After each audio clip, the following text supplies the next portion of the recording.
Ada yang tahu? Ini apa? Ya benar, ini adalah BSF. Jadi kita panjang lebar cerita ke sana kemari, ternyata banyak teman-teman yang belum tahu BSF. Oke, hari ini kita akan bahas. Assalamualaikum, kembali lagi dengan saya Hairi Rawankan. Kali ini kita akan bahas BSF. Jadi banyak teman-teman yang mungkin pendatang baru di channel saya selamatkan, saya ucapkan selamat datang. Tapi kebanyakan banyak juga yang udah ngikuti lama channel saya dari mulai nomor 1 sekarang sampai 42. Ini sudah mau 43 tapi nggak tahu tentang BSF. Jadi intinya kita mau budidaya harus tahu dulu dari hulu sampai ke hilir. Karena kalau enggak ini akan jadi masalah. Contoh orang budidaya lele, tahu nih hulunya, bagaimana cara penjediaan kolam, memelihara kolam, setelah memelihara kolam pembesaran ikan, setelah membesarkan ikan, nggak tahu hilirnya untuk pemasaran, ini juga akan masalah. Jadi yang pertama kita harus tahu budidaya itu dari hulu ke hilir. Yang perlu kita siapkan yang pertama adalah sarana dan prasarana pendukungnya. Jadi untuk budidaya yang pertama itu 35% itu ditentukan dari 30%. 30% itu dari tempat atau media. 35% pakan, 35% DOC atau bibitnya. Kalau lele, bibit lele, kalau bebek DOD kan gitu. Jadi 35% yang sangat mendukung dalam budidaya itu pakan. Jadi kita harus paham. Jadi untuk bagaimana kita bisa punya pakan sendiri, tidak tergantung dengan pakan pabrikan, kita harus ciptakan. Karena alhamdulillah Allah Subhanahu wa taala hari ini hadirkan BSF untuk mempermudah para pembudidaya, baik itu lele, ayam ataupun budidaya ikan atau unggas yang lainnya, itu agar bagaimana bisa mendapat keuntungan 50%. Bahkan hari ini untuk sebelum saya dapat keuntungan dari lele dan ayam, saya juga udah dapat keuntungan dari BSF. Untuk perkara itu investasi itu penting. Jadi teman-teman buat lele juga investasi, bukan? Baru ketika buat ayam juga investasi. Jadi intinya ketika Anda punya BSF, insya Allah budidaya Anda aman. Karena apa? Yang pertama ketersediaan pakan itu akan tetap ada. Karena pakan dengan protein tinggi itu sangat sulit. Kalaupun ada biayanya dengan biaya yang mahal. Jadi buat teman-teman yang ikuti budidaya ayam organik dari nomor 1 sampai 10, itu sekarang nggak saya gunakan lagi. Yang pertama fermentasi itu cukup ribet. Saya harus nunggui orang pesta, setelah pesta saya harus dapat ininya baru fermentasi 3 hari, kadang nggak jadi, wah repot. Apalagi buat fermentasi kandang. Karena inti dari fermentasi kandang adalah menyediakan BSF. Jadi dengan cara tidak sengaja saya searching beberapa kali di YouTube. Akhirnya saya ketemu dengan beberapa guru dan terakhir saya dapat guru yang benar. Dan alhamdulillah lewat tahap demi tahap saya terakhir menjadi trainer BSF juga. Jadi bagi teman-teman yang sekarang ini belum budidaya BSF, segera Anda harus budidaya. Baik secara pelatihan, secara otodidak, lewat YouTube, lewat Google atau apa saja. Atau Anda ikut pelatihan. Jadi kami dari Koloni BSF Indonesia sudah menyediakan pelatihan. Jadi fasilitasnya antara lain adalah WA Group. Baru di situ nanti akan kami hadiahkan fasilitasi dengan video-video tutorial. Setelah itu ada electronic book. Setelah itu nanti akan kami pandu dari WhatsApp, dari telepon. Baru teman-teman ketika mulai budidaya kami ajarkan cara yang benar. Jadi teman-teman nanti kami akan ajarkan bagaimana panen maggot BSF itu sesuai dengan kebutuhan teman-teman sendiri.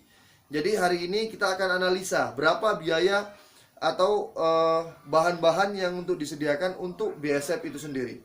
Oke, kita mulai dari pembuatan kandang. Kandangnya seperti ini, bisa dilihat. Di sini bahan-bahan yang akan kita gunakan yang paling murah, bambu. Nah, di sini kandang ini itu dari besi, bisa juga kalau modalnya ada. Baru wiring seperti ini. Baru apa saja yang harus ada di kandang? Kita lihat kemari. Oke, ini dia kayu. Nah, jadi teman-teman bisa lihat. Ini dia. Ini penempatan dari prepupa. Jadi prepupa dengan BSF itu perilakunya berbanding terbalik. Kalau BSF suka panas, prepupa nggak suka panas. Jadi teman-teman harus paham. Jadi banyak orang yang beli pupa dari saya atau dari teman-teman koloni BSF yang lain, tahu-tahu pupanya mati.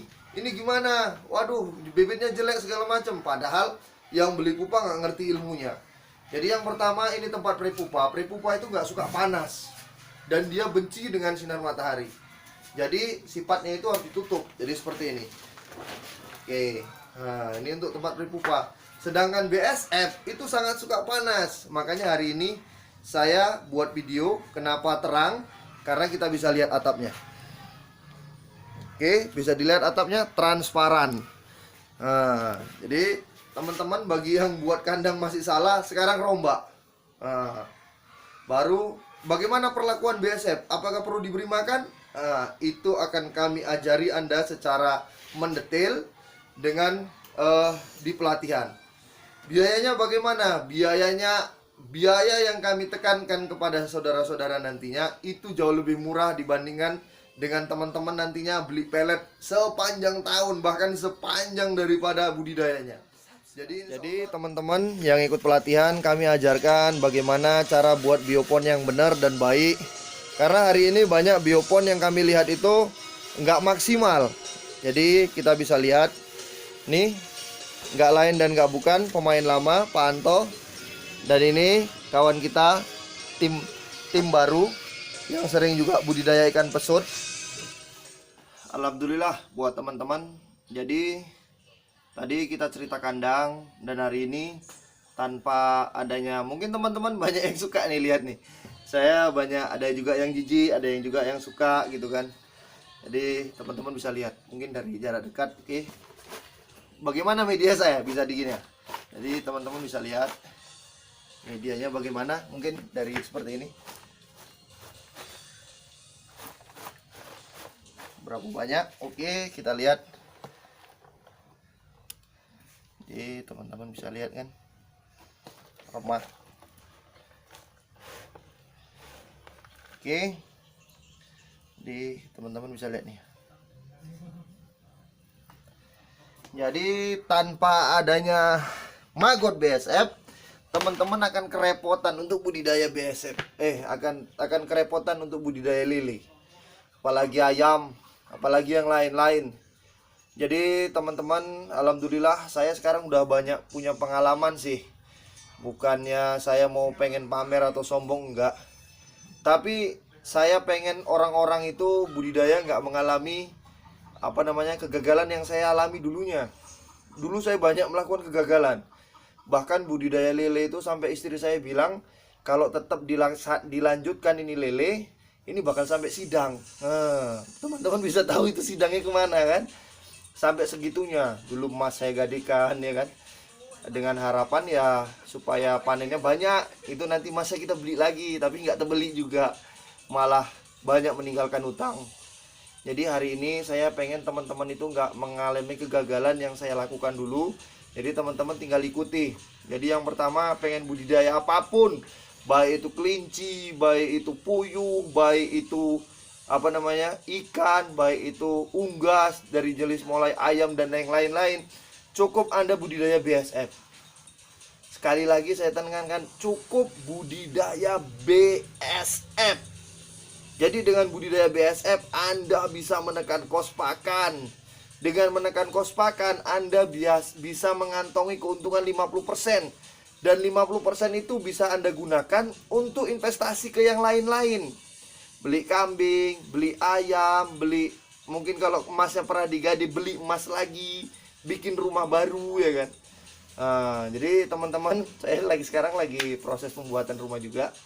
Dan ini hasilnya dari beberapa budidaya saya juga. Jadi insya Allah nanti kita akan studi tour. Nggak studi tour sih, jadi dengan mungkin berbagi pengalaman. Oke, terima kasih.